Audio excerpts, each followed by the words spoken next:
बिस्मिल्लाहिर्रहमानिर्रहीम। अस्सलाम वालेकुम दोस्तों, उम्मीद करता हूँ आप सब खैरियत से होंगे। तो आप देख रहे हैं मेरा YouTube channel birds and animals. मैं जमशेद चौधरी आपकी खिदमत में हाजिर हुआ हूँ एक और न्यू वीडियो के साथ। और माशाल्लाह बहुत ही प्यारी जो है गाय है, आपको दिखा रहे हैं।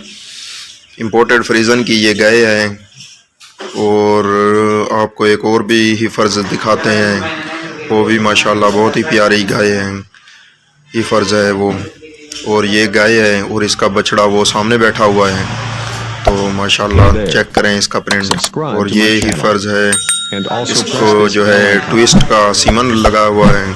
और माशाल्लाह बहुत ही प्यारी हिफर्ज है, चेक करें इसका भी प्रिंट।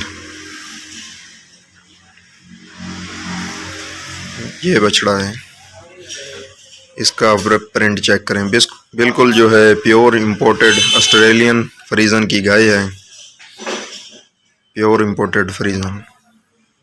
और ये जो है 7 मंथ की प्रेग्नेंट है। माशाल्लाह बहुत ही खूबसूरत प्रिंट में है। और इसको भी अच्छा सीमन लगा हुआ है। और इसको भी जो है ट्विस्ट का सीमन रखा हुआ है माशाल्लाह। तो उम्मीद करता हूँ मेरी ये वीडियो पसंद आई होगी। तो मेरे चैनल को लाइक करें, सब्सक्राइब करें, ताकि मेरी हर आने वाली वीडियो जो है आप तक पहुँच सकें। तो मिलते हैं अगली वीडियो में।